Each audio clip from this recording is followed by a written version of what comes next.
സമയത്ത് പറയും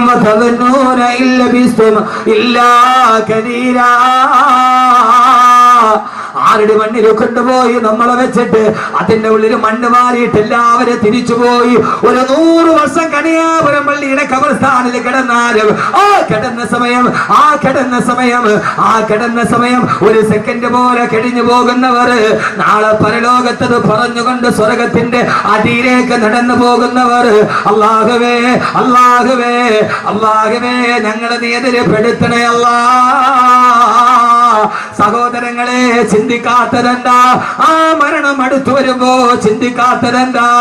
അങ്ങനെ ഒരാളായി നമ്മളെ സ്വീകരിക്കാൻ അല്ലാഹുവേ നീ ഞങ്ങൾക്ക് തൗഫീഖ് നൽകണേ തമ്പുരാനെ, തൗഫീഖ് നൽകണേ തമ്പുരാനെ. കഴിഞ്ഞ ദിവസം പെരിന്തൽമണ്ണയിൽ തേലക്കാടടുത്ത് അപകടം നടന്നു. ആ അപകടം നടക്കുന്ന സമയത്ത് ഞാൻ കണ്ണൂരേക്ക് യാത്ര ചെയ്യുകയാണ്. തേലക്കാടുള്ള പ്രവർത്തകരെന്റെ ഫോണിൽ വിളിച്ചിട്ട് പറഞ്ഞു, ഉസ്താദേ ജുമാ നമസ്കാരം കഴിഞ്ഞിട്ട് ഞാൻ കണ്ണൂരേക്കുള്ള യാത്രയിലാണ്. ഉസ്താദേ തേലക്കാട് അപകടം നടന്ന സ്ഥലമേടെന്നറിയോ? 13 പെൺകുട്ടികളും ആൺകുട്ടികളും പിടഞ്ഞു മരിച്ച മിനിങ്ങാനത്തെ അപകടമില്ലേ? വെള്ളിയാഴ്ചയിൽ അപകടം നടന്ന സ്ഥലത്ത് 3 മാസം മുമ്പ് ഞാനിവിടെ പ്രസംഗിച്ചതാണ്. ആ പ്രസംഗിച്ച ഗ്രൗണ്ടിന്റെ മുമ്പിലാണ് വണ്ടി പോയി തലകീടായി മറിയുന്നത്. അവിടെ വെച്ചിട്ട് ഞാൻ ചോദിച്ചതാണ്, ഈ മണ്ണിൽ നിന്ന് മരിച്ചു വീടില്ലെന്ന് ആർക്കാ ഉറപ്പുള്ളത്? സഹോദരങ്ങളെ, മിനി ബസ് പാഞ്ഞു വരുമ്പോ അത് 2 സുഹൃത്തിനെ വിളിച്ചിട്ട് പറഞ്ഞു, ഉസ്താദേ സുബഹ നമസ്കാരം കഴിഞ്ഞിറങ്ങുമ്പോ പാഞ്ഞു വന്ന മിനി ബസ് മരത്തിലേക്ക് വന്നിടിച്ചിട്ട് തകർന്നു പോയി. ആളുകളെല്ലാവരും കൂടി ഓടി വരുമ്പോ മനുഷ്യരെ പുറത്തെടുക്കാൻ കഴിയുന്നില്ല. തൊട്ടടുത്ത് ജോലി ചെയ്ത 2 JCB വിളിച്ചു കൊണ്ടുവന്നിട്ട് തകിട് മുഴുവനും പുറത്തെടുക്കുമ്പോ അതിന്റെ ഉള്ളിൽ കിടന്നിട്ട് 15 വയസ്സുള്ള പൊന്നുമോള് നിലവിളിക്കുകയാണ്. കയ്യിൽ പിടിച്ചു വലിച്ചെടുക്കാൻ പറ്റുന്നില്ല. അവളുടെ അരക്കത്തിന് താഴ്ഭാഗത്തേക്ക് ബസിന്റെ ഉള്ളിൽ അവശിഷ്ടത്തിന് കുടുങ്ങിക്കിടക്കുകയാ.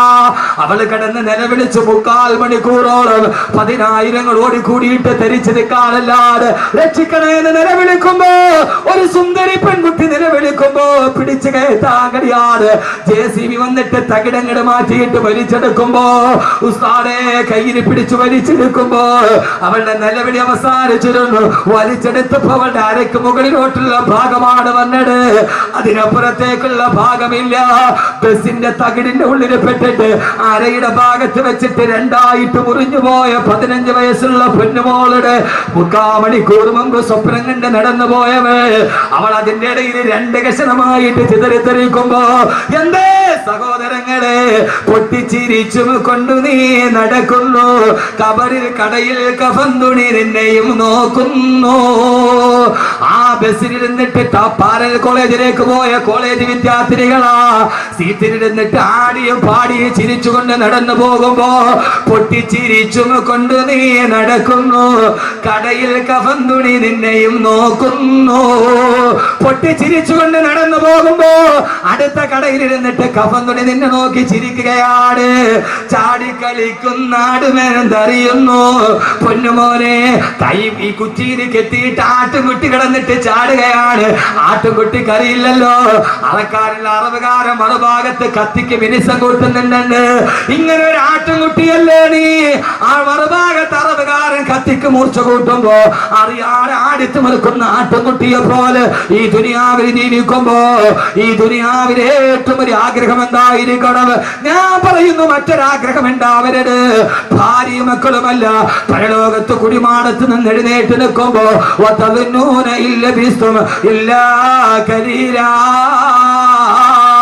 അല്ലാഹുവേ അല്ലാഹുവേ അല്ലാഹുവേ, ഈ ഖബറിന്റെ ഉള്ളിൽ നൂറ്റാണ്ടുകളെ കിടക്കേണ്ടി വന്ന ഒരു സെക്കൻഡ് പോലെ കഴിഞ്ഞു പോകുന്ന സുഖകരമായ ജീവിതം അത് കൊതിക്കാത്തവരാരാവുള്ളത്?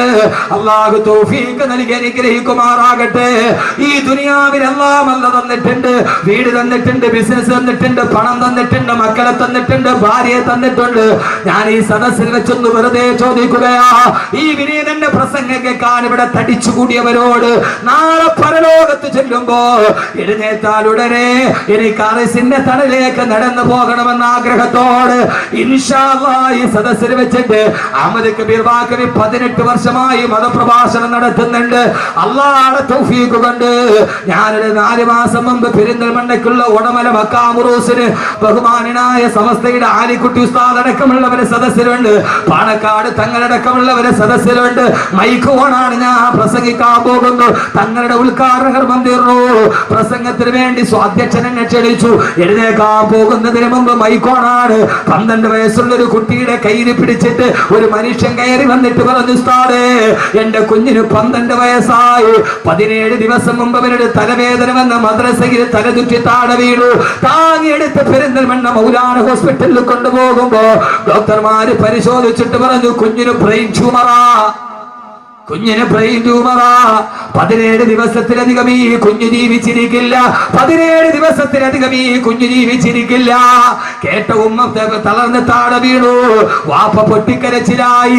അവസാനം ഈ സദസ്സിനെ സാക്ഷി നിർത്തി ഞാൻ പറയുകയാണ്, മഹാന്മാരായ പണ്ഡിതന്മാരും ബഹുമാനപ്പെട്ട തങ്ങന്മാരും ഇരിക്കുന്ന സദസ്സിൽ വെച്ചിട്ട് ആ മനുഷ്യൻ മൈക്കിലൂടെ പറഞ്ഞ പൊടിയ 10,000 കേട്ടടാ. അവിടെ വെച്ച് അദ്ദേഹം ഭാര്യയും ഭർത്താവും കൂടി ഈ തളർന്ന് കിടക്കുന്ന മകന്റെ തലയിൽ കൈവച്ചിട്ട് പറഞ്ഞു, ഇൻഷാ അല്ലാഹ് ബാക്കവി ഉസ്താദ് അടുത്ത സദസ്സിൽ വരുമ്പോ അവിടേക്കൊരു സദക്ക് നെയ്യത്താക്കുകയാ, ഈ മകന് അസുഖമൊന്ന് ശിവയാകാൻ. സഹോദരങ്ങളെ, ആ സദസ്സിൽ വെച്ച് പറഞ്ഞു, ഉസ്താദേ മരണം കാത്ത് 17 ദിവസത്തെ ആയുസ് പറഞ്ഞ മോന് 13ാമത്തെ ദിവസം വെന്റിലേറ്ററിൽ നിന്ന് ബോധം തെളിഞ്ഞു. അൽഹംദുലില്ലാഹ് 3 മാസം കഴിഞ്ഞൊരു പ്രശ്നവുമില്ല.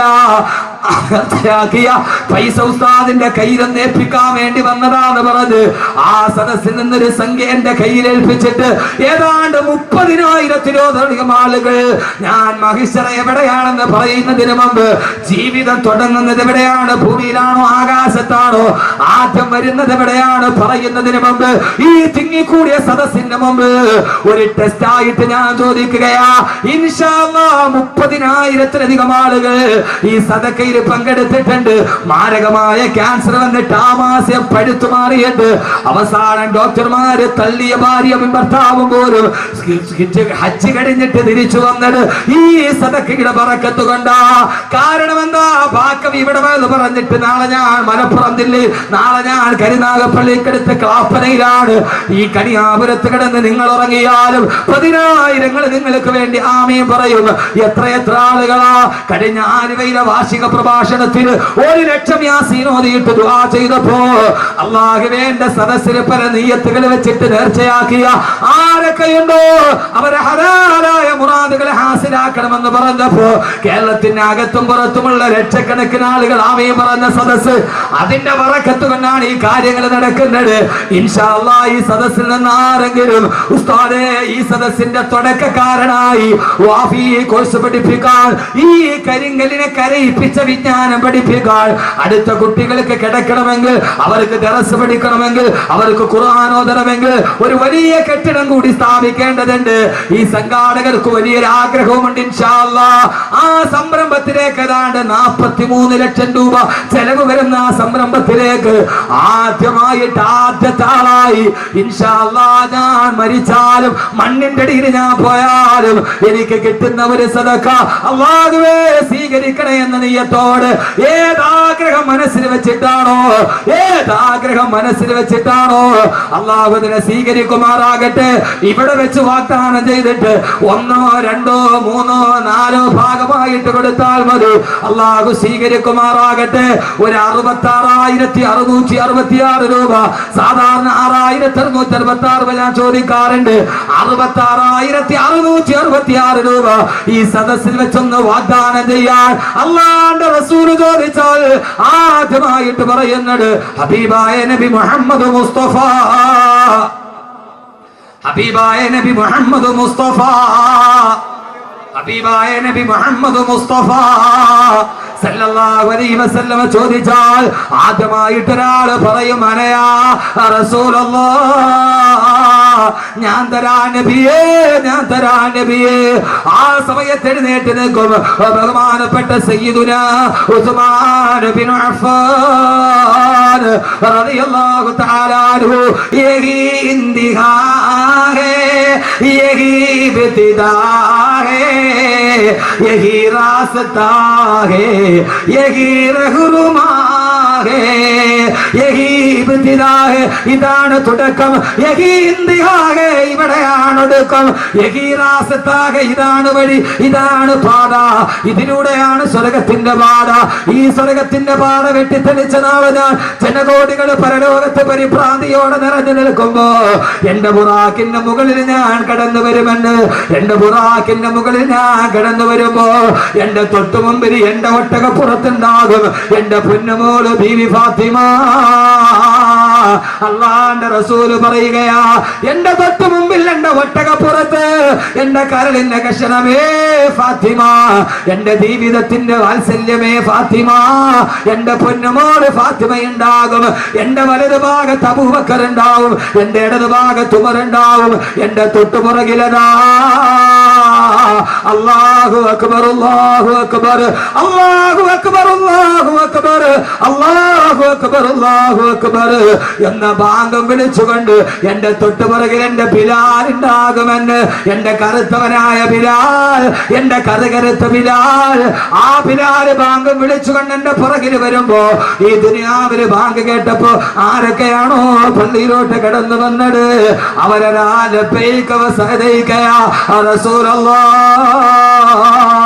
എന്നും പറഞ്ഞുകൊണ്ട് അവര് ബിലാലിന്റെ തൊട്ട് പുറകിൽ വന്ന് ഒരുമിച്ച് കൂടുമെന്ന് ഹബീബായ നബി മുഹമ്മദ് മുസ്തഫ വേണ്ടേ ചെറുപ്പക്കാരാ പച്ച വ്യഭിചാരം പഠിപ്പിച്ച മെസ്സിയുടെ താരാരാധന നടത്തിയ മോഹൻലാൽ മമ്മൂട്ടി ഫാൻസ് അസോസിയേഷൻ പ്രകടിപ്പിച്ച എന്റെ പ്രിയപ്പെട്ട ചെറുപ്പക്കാരാ